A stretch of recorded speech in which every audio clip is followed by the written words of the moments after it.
Welcome to the Combined Pensioner and Superannuant Association's first Planning for Later Life webinar. This will be the first instalment of a six-part series where we'll provide some insights into the benefits of planning for later life. Today's webinar will be on how the pension indexation works.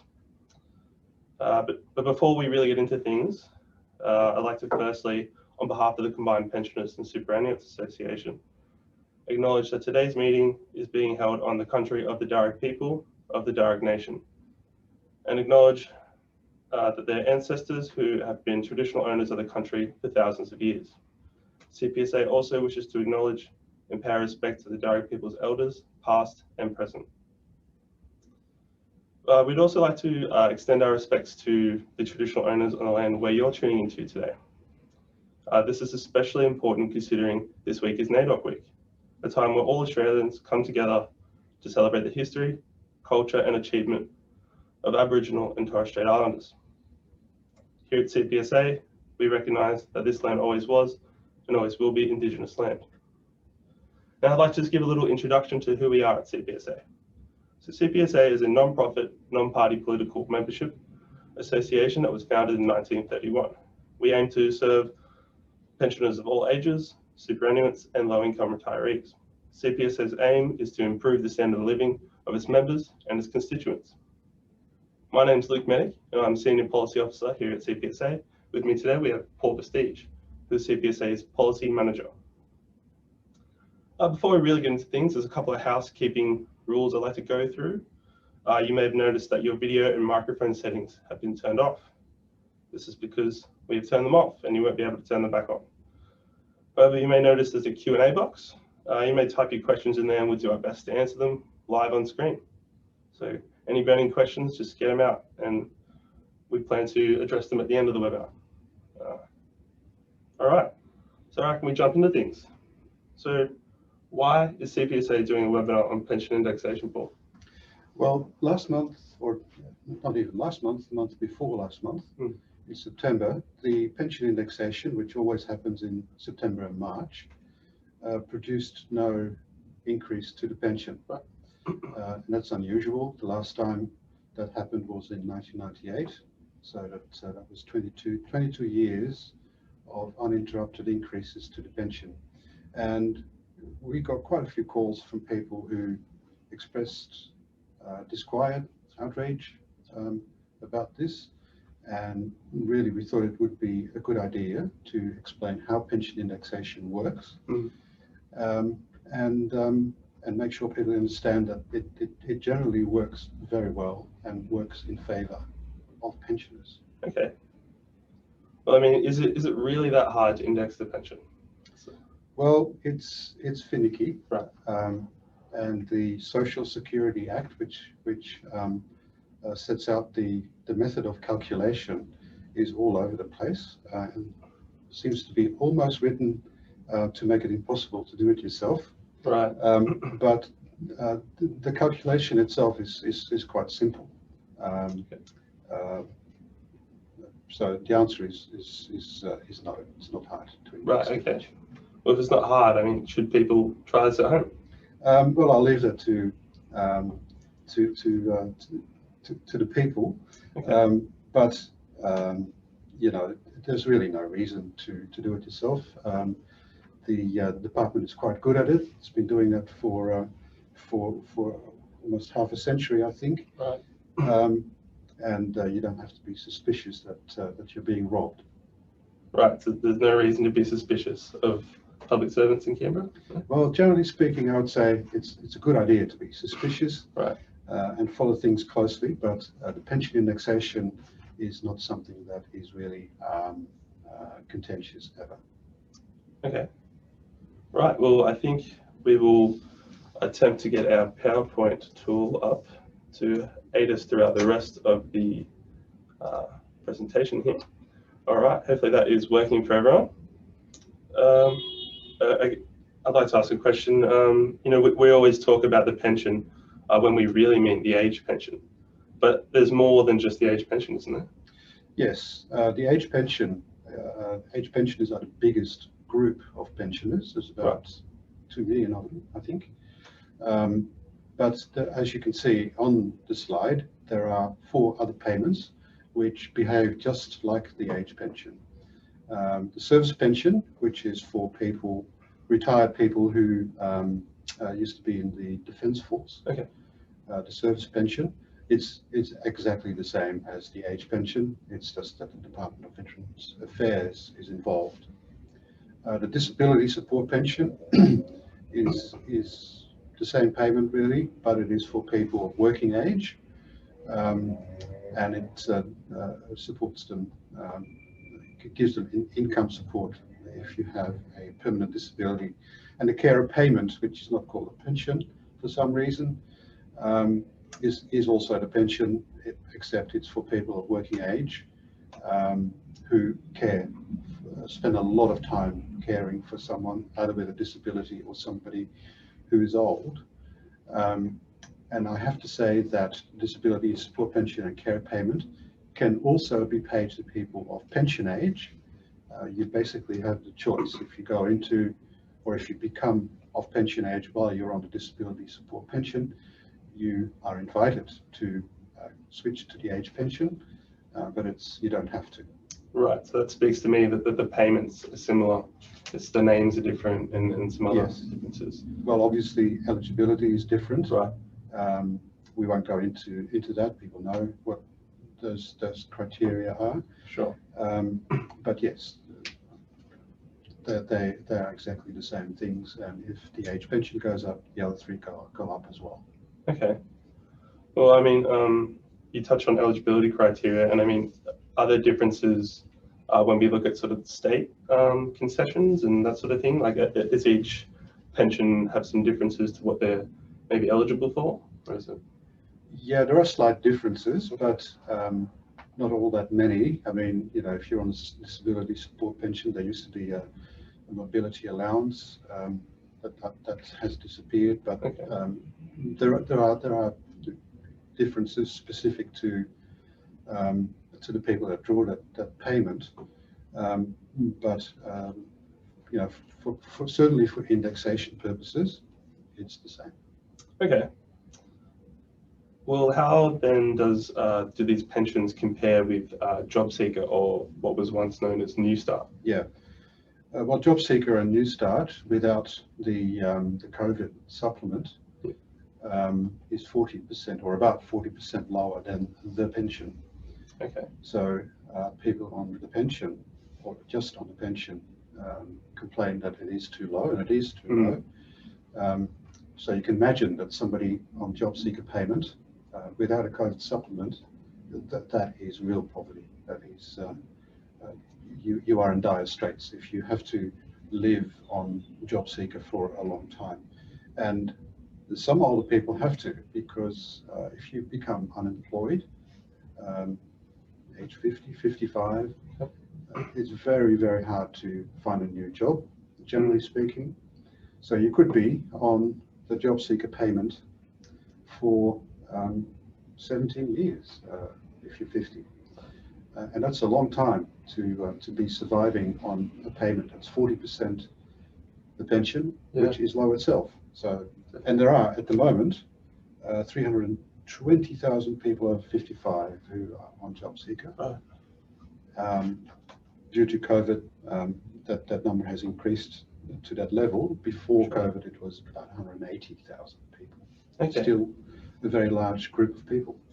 So yeah, so one of the main differences you're saying is, so for JobSeeker, that is a temporary, it's supposed to be a temporary payment, but it doesn't always work out that way. That's right. The philosophy is that it is a temporary payment to help you along while you're looking for a full-time job. But for many people, it doesn't work that way. Yes, and that's where it differs significantly from the pensions that we have up on screen there that are meant to be. The pensions are permanent payments. Right. Certainly the age pension and service pension are permanent payments. You're not expected to be looking for work. Okay, great. Well, I mean, when we talk about the pension, there are several components, and maybe we could just run through those. I've got a slide here to support that, if the slide will allow me to change. It's not looking too good. Might just stop sharing my screen and try again.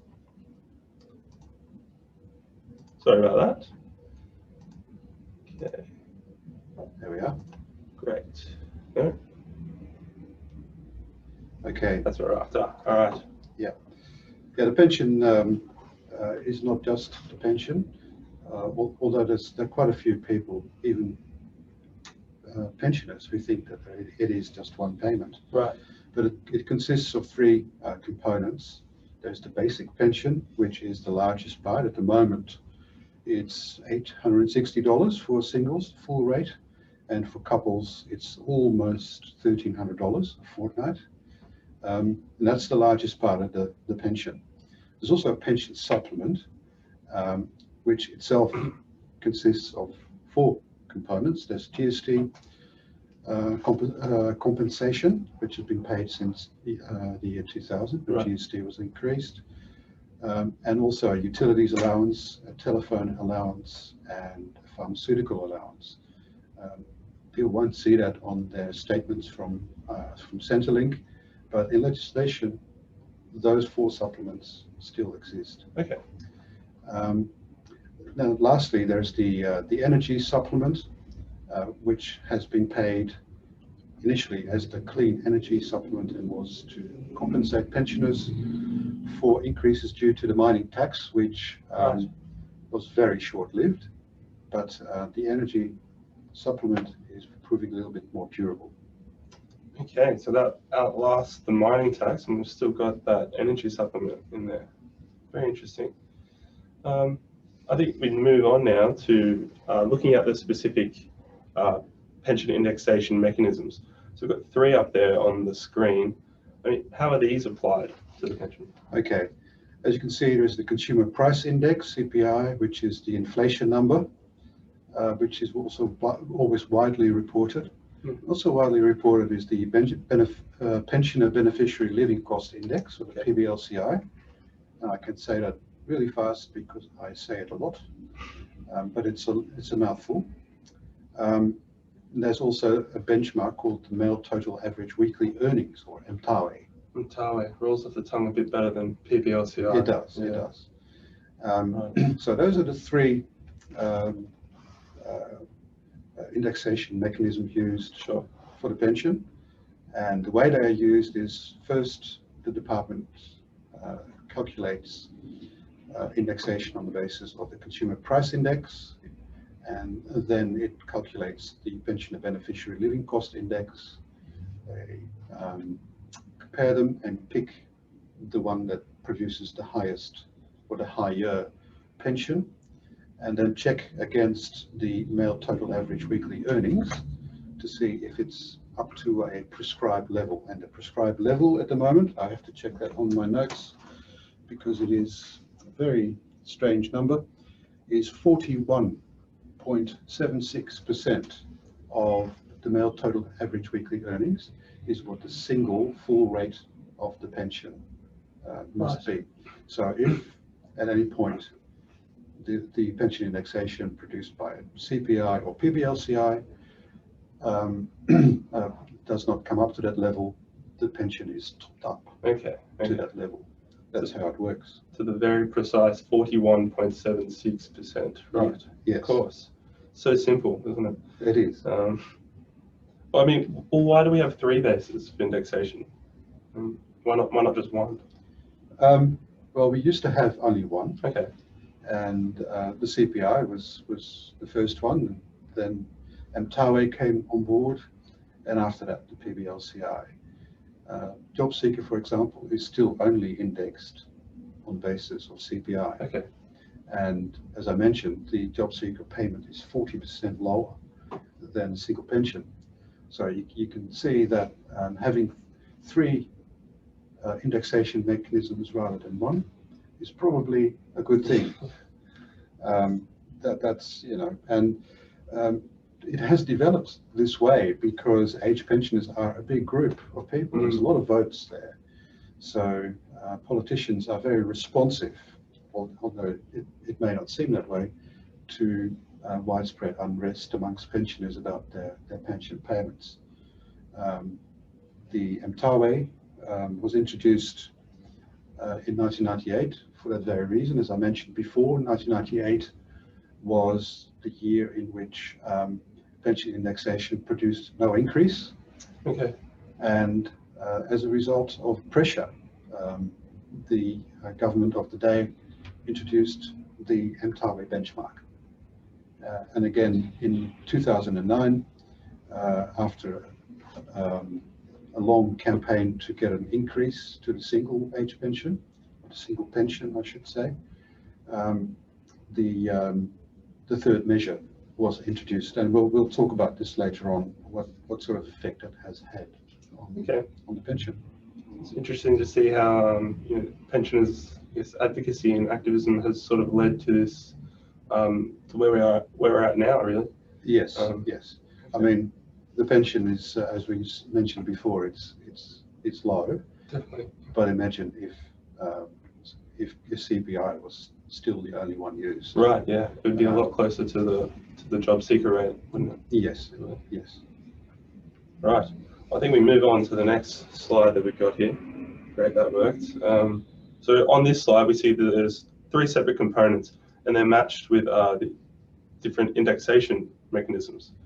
Why is each section different there? That's a good question, Luke. It's probably because, as I hinted, the fact of having 3 indexation mechanisms produces higher results for pensioners. Okay.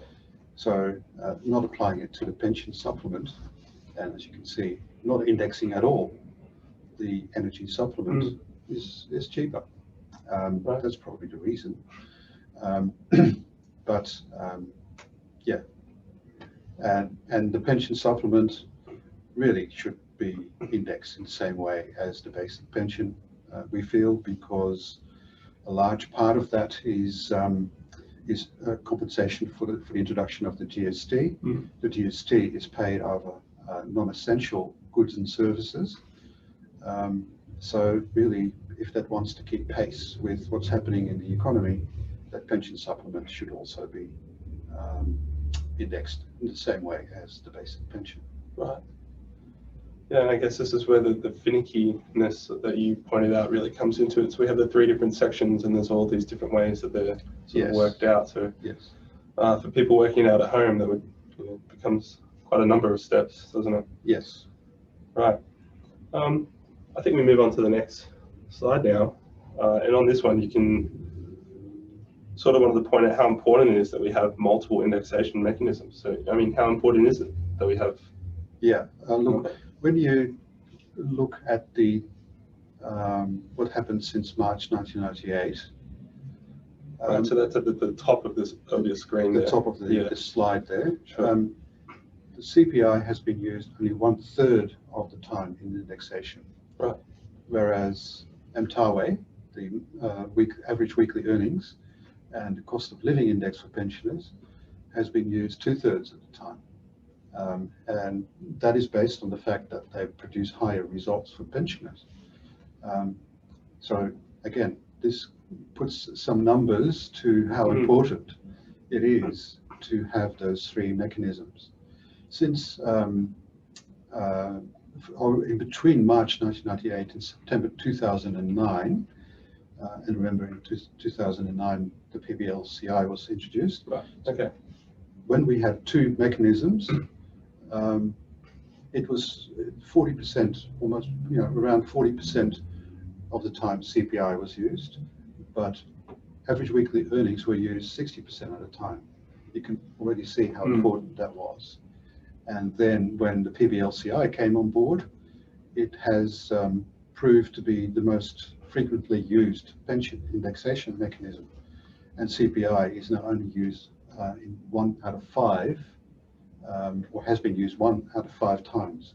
So once every 2.5 years. Right. So I mean, it further proves your point that the PBLCI should be used on all sections of the pension, not just the basic pension. Yes, the pension would be quite a bit higher if it was also applied to the pension supplement and to the energy supplement. Very, very clear. Yeah. Right. All right.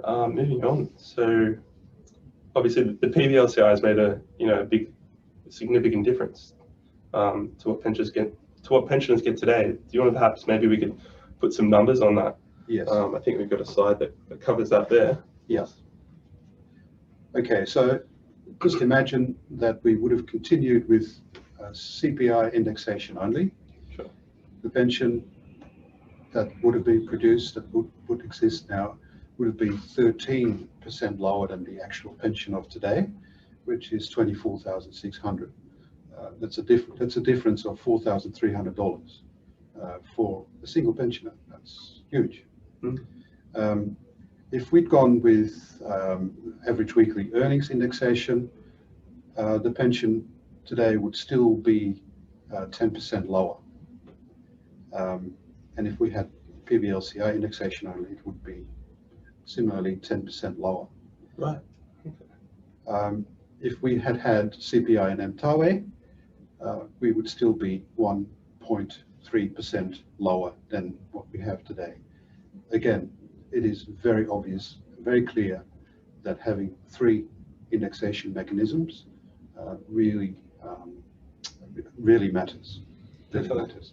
And you know, there was an attempt by the Abbott government a few years ago, 2015, to go back to CPI indexation only for the age pension. Didn't happen, and Mr. Abbott is now doing other things. But it shows you that that there is quite a significant section in the government of the certain sections of the parliament, I should say, we are non-political, that views this indexation stuff as a bit over the top. Right. Okay. I think pensioners, if you're on the pension, you disagree. Definitely so. I think what's also interesting there on that screen is that the you know, if only PBLCI was applied, it would still be 9% worse off.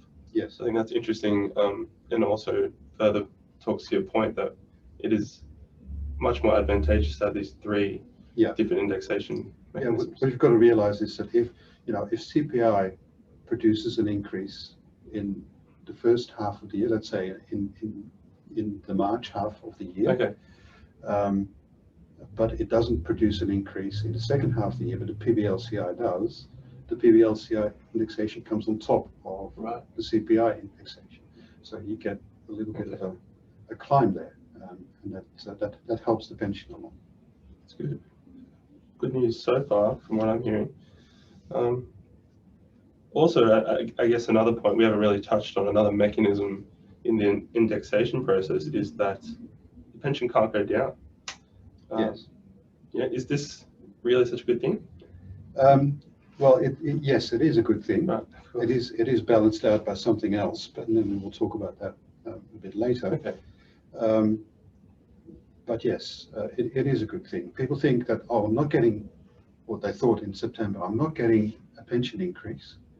I am being robbed. Right. Yeah. You know, that's fair enough as a first reaction. But when you think about it, the reason the pension didn't go up was that there was deflation during the previous 6 months. In other words, prices went down. Okay. But the rule which says that the pension can't go down means that prices have gone down, but your pension has stayed at the same level. Okay. So technically, you're better off.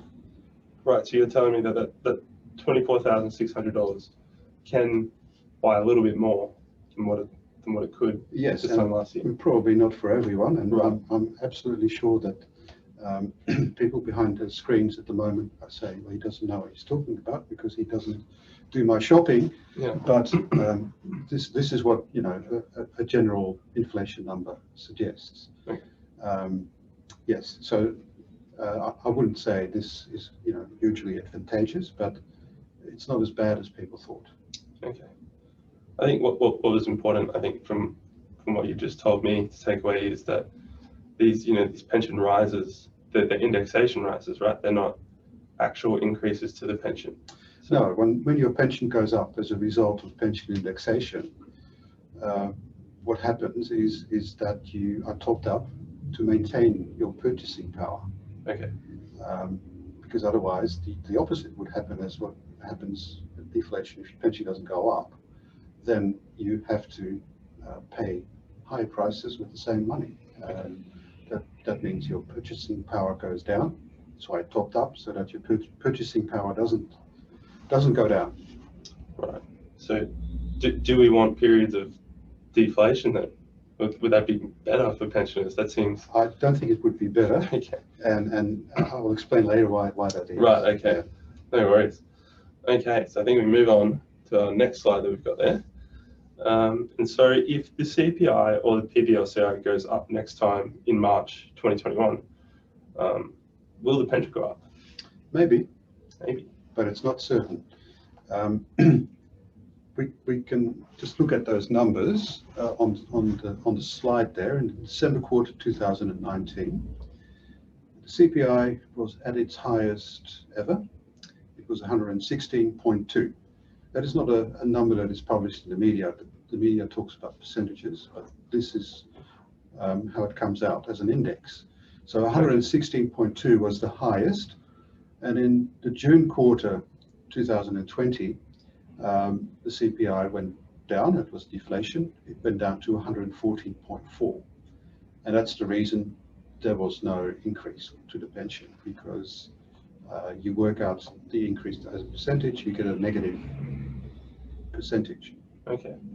Now, what happens if in the next quarter, or the quarter we're in at the moment, the December quarter, the 2020, let's say the CPI goes up compared with the June quarter, it goes up to 115.5. Now, you would expect a pension increase as a result of that. But just as there is a rule that the pension can't go down, there is also a rule that the pension only goes up when the previous highest CPI number is exceeded. In other words, if the pension is to go up, the CPI number for the December quarter 2020 needs to be 116.3 at least. Otherwise, there's no increase. Okay. And that, that idea of going back to the highest CPI number ever, the legislation says that you have to go back to 1979. Wow. Okay. Now, of course, in 1979, that number was much, much lower. For sure. But we're stuck with 116.2 at the moment. Okay. So unless there is an increase above 116.2, there will be no increase in the pension. But all the signs are that the economy is doing much, much better. That's good. And that we might have pension indexation producing an increase in March. That's good news. So you're saying 116.3 is the number that we want at a minimum. Yes. So if you're, for those people at home who may be APS Excel spreadsheet fiends, keep your eye out for 116.3. Yes. As we will be. Yes. Right. Okay, but I mean, I just noticed you keep talking about June and December quarters. What about March and September? There's other parts in the year, isn't there? There are other parts of the year. That's very shrewdly observed. Yes. But yes, they're not used. Right. Pension is indexed twice a year, 6 monthly, and the March and September quarter numbers are ignored. Conceivably they could be used in some way. You'd have to really change the calculation, but they're not used. So there it is. Right. Okay. I mean, there's more ways than one to skin a cat, and the 6 monthly ignore the March and September quarters is the method that has been used. Right. So you don't think changing that would sort of change the fairness of the indexation process? Or? In theory, it would. Right. It would, but I doubt that it would actually make much difference. Okay.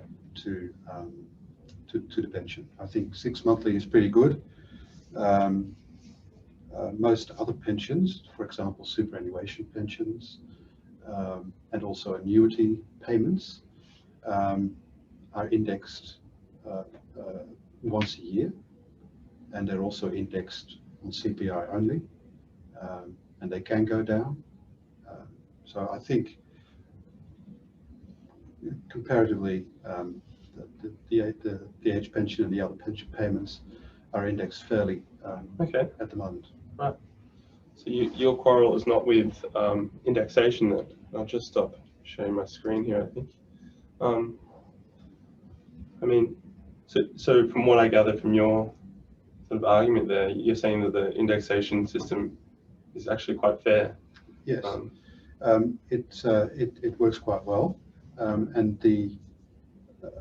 you see a lot of pensioners depend on or see the pension indexation as their only route to an increase in the pension. But the real issue is that the pension, certainly when you have to rely on it as your sole source of income, Mm-hmm. and certainly if you are single, is too low. It is, as we saw, it's $24,600 a year, Sure. and that is not much to live on. That is the real issue, and we shouldn't be so focused on pension indexation to produce those increases because they're not real increases. Okay. They just maintain your purchasing power. So what Cpsa is called for is an additional supplement payable to people who, for example, are just on just the full rate of the pension. That is a much better solution to the problem of the pension being too low to live on. Right. So you think, yeah, the issues are that the pension is just simply not an adequate payment to live comfortably on, and that, you know, these increases, that's not where the issue is, but it's the actual sole sum of the pension is just not where it should be. Yeah, for a lot of people at least. That's right. Yeah, and particularly for single pensioners, you know, most people when they enter retirement, they are still a couple, but life being what it is, at some point you become single, or one of them becomes single, and then their pension drops quite significantly. The bills are still roughly the same that come in. So that's when life becomes difficult, and that is also the point where people's savings are probably have probably run down, and yeah, life becomes very difficult. Okay. So I'd encourage people to ask a question. We've got a couple coming in, but this is really, you know, a rare opportunity to sort of interact with us live, and we really love, you know, if you disagree with what Paul's saying, you know, come out and challenge him, or if you'd like some, you know, some further evidence or some clarification on anything that wasn't clear throughout the webinar, we're more than happy to go back over it or to answer any queries. But I did have one question that I'd like to ask. And I don't know if this is a related topic or not, but these one-off payments that another couple will be rolling out at the end of this year and also early next year to pensioners. That's two $250 payments. Yes. Yes. I mean, when you see that, you know, should pensioners be concerned that, you know, we're getting one-off cash payment instead of, you know, decent indexation? I mean, maybe that question's been answered by your talk so far. Yeah, I think, you know, the government likes to, when it is able to pay pensioners one-off payments. I think the Howard and Costello governments did that quite a lot. That was at a time that they were flush with money. And of course, with COVID, they decided that there was going to be a big budget deficit, so they can throw some money around. But it is not what was called a structural solution to the problem of the pension being too low. So obviously, when those payments are announced and made, we'll grab them, but it is a stopgap solution. Right. is there any sort of other inequities that you think in the pension should be touched on, or, so you're sort of the opinion that indexation isn't what we should be looking at, and you think there should be, this supplement that you sort of talked about for low-income single pensioners. Is there anything else? What about, maybe people who live in the private rental market? Should there be something to assist them, or is there any sort of, in your perfect world, what do you think? What sort of changes could you make to the pension to make it? People or pensioners renting in the private market, there aren't all that many, and the ones that do exist have had to basically move out of Sydney or move out of Melbourne and move to regional areas. Right. Again, you could argue that the pension should be increased, but not everybody's renting. Pensioners and other social security recipients do get rent assistance, but again, that is a payment that is way too low and simply not proportional to rents that are charged in the private rental market. So Cpsa and quite a few other groups have been calling for an increase to rent assistance, but also importantly, Australia could do a lot more in the area of social housing. Social housing construction has basically halted in this country, which means that people, their only option is, there's two options: rent in the private market or be homeless. And we see homeless rates rise in this country, and it's scandalous. Yes, and we're seeing homelessness, the face of homelessness is really sort of shifting to this, it's not young unemployed men on the streets. It's now sort of shifting its focus to older women who found themselves, maybe unemployed later in life, and maybe they'll be couch surfing or sleeping in their car, so it's not as in your face as living on the street might be. So you're sort of saying there should be social housing for those people. Yeah, and that's really hard right now, especially with in New South Wales to become at top of the list for social housing. You have to be 80 years of age. That's the current age where you become priority. You become prioritized, correct? So is that sort of one of the things? Yeah. Right. Well, I mean, all of this will become available to everyone who's watched. We have recorded this information, this webinar today, and we'll be uploading it later, and you'll be able to access that on our website. And also, along with these slides, we'll make those available so you can go over those figures again if you'd like to, and apply the indexation process in your own time, like we will be doing come March next year.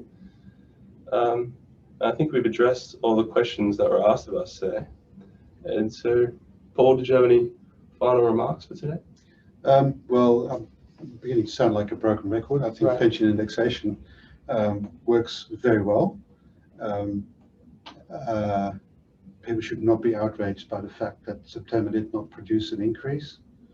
And I think that the likelihood of pension increase next March is greater than 50%. Right, okay. We're looking forward to that, to March next year. And yes. Thank you again for everyone who joined us, and we'll be in touch with a follow-up email asking what we could have improved today. This is our first webinar, so I think everything has gone smoothly so far today. And so we will provide you with information of the following 5 webinars that will be happening later in 2021, I believe. So thank you for joining us. We hope this has been informative, and we hope to see you in the next webinars.